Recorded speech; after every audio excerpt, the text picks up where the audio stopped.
And of course, think this is going to now open up Pandora's box for what should and should not be included in instant replay. What do you think about the NFL expanding instant replay to pass interference plays? Well, I mean, I think that's fine. I just hate instant replay. I hate the way they implement it. I hate the fact that they don't change enough calls.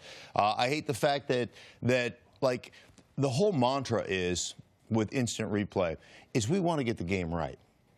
Right? Is that correct? But only if you have a challenge flag.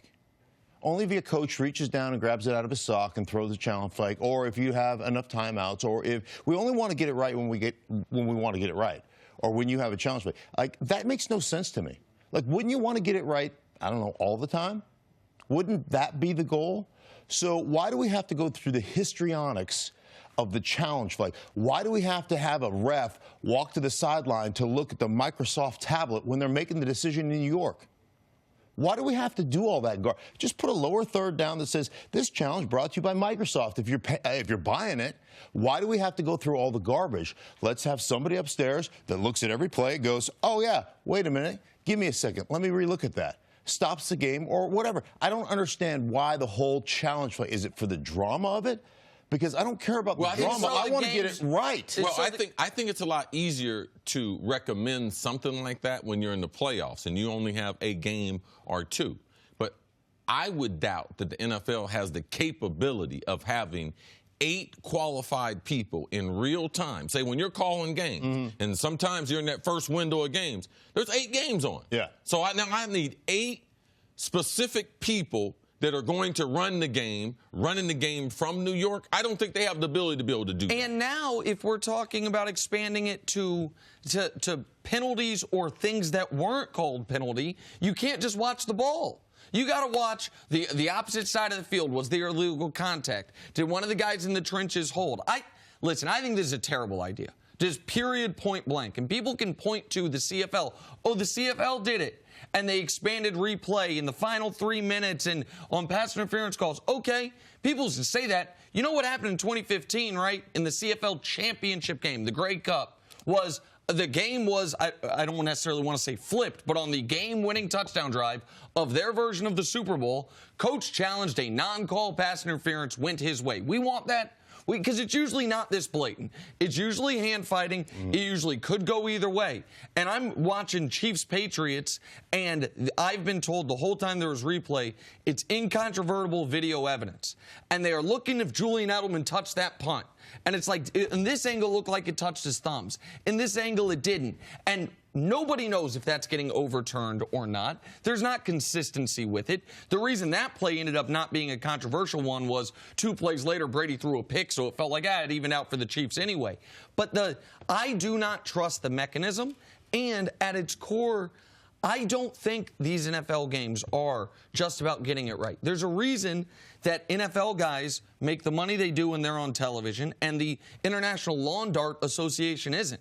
People enjoy watching the games. And if these games turn into 4.5-hour review fests because every call must be got right every time, then you are dampening the entertainment quality of what is the entertainment industry. So with respect, I wish we could remove all replay. We're not going to do that. Expanding it to non-called penalties is so dangerous to what it would do on any big play of the game. But even if coaches still had 3 challenges per, and that's one of your 3 challenges, and if you get it wrong, you get it wrong, I mean, that doesn't take away from the time of the game. No, we can't forget the entertainment value. The NFL right now, they have it right.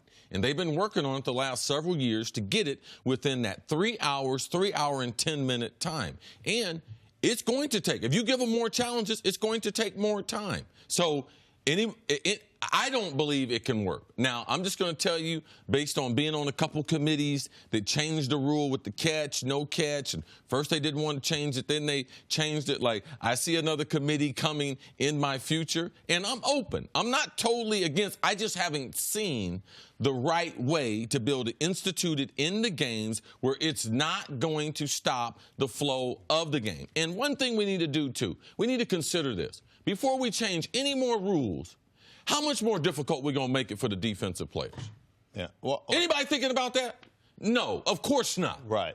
Now, because it's already impossible to play defense. We got the numbers going. The numbers tell you that as far as points. We saw that September, October. Man, the only thing that helped us out was the weather. Was the weather a little bit. So how many more rules are we going to change that we make this game more lopsided than what it is? I will tell you the other thing, and you're 100% right on that. The other thing is how many more rules are we going to change to make it more difficult on the refs? Like, their job is incredibly difficult. And this is one of the reasons I was always – now, I'm not a replay fan. I was always one of those guys that's on the fringe saying scrap the whole thing because you can't get it right anyhow. So scrap it and let's just let human error. Because I look at the Saints situation and said, you run the ball twice there, you make them eat up their timeouts, then you run it the third time, then you kick a field goal. Guess what? They have almost – They have less than a minute, and they're down 3 with having to drive at least 60 yards. So, you know, Patty Mahomes did that in the evening, so it's not like it's not possible. Exactly. He had one timeout. But also, if you catch them in an all-out blitz, which they were in, and you throw the ball and you score a touchdown. Right. This is where you and I disagree. I don't want to score a touchdown with a minute 40 left in time. That's okay. You want to risk until it's some real risk. But when you're on the field, players always say, man, we want the coach to be aggressive. We want the coach to be aggressive.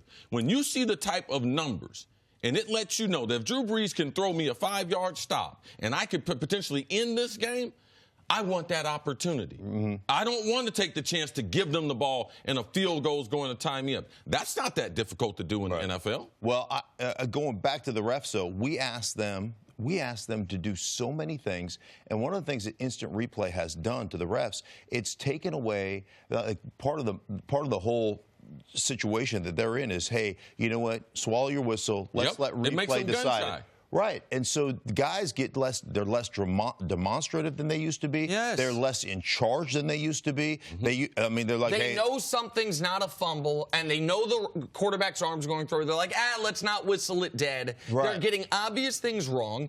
And the other thing that this would do is refs set the tone. Obviously, this is not a good example of it because this was a terrible missed call. But refs set the tone early. We calling it tight or we calling it loose? Right. Are we going to call it by the letter or are we going to let you play a little bit? Right. And if you then all of a sudden can challenge one play game, to your point, Jenna, how long would it delay it? Even if it doesn't make the game longer. One of the worst things about, in my opinion, the catch rule the way it used to be was any big catch, if your team made it, you're sitting on pins and needles while they're showing these replays. You're like, oh, God, don't let them show that the ball moved. Don't let them show this little bit because you want it to get to the next play. If you could challenge non-calls, any big touchdown your team scores, you're just terrified. Don't let them throw a challenge flag because there was holding on the guard. Don't let them throw a challenge flag because there might have been a pick play, a yard pass where it can be. And you can't. One of the nice things about baseball is a home run's a home run. Like, there's clarity on it. We know when a guy hits a home run, it's not getting challenged, it's not coming back. And so that's where I agree with you entirely. It's made the referees less certain of what they're seeing with their eyes because they have the crutch of the replay. Thanks for watching. Subscribe here to get the latest from the show. Also, be sure to check out more of the best clips from First Things First, or go watch a few segments from our other shows on FS1.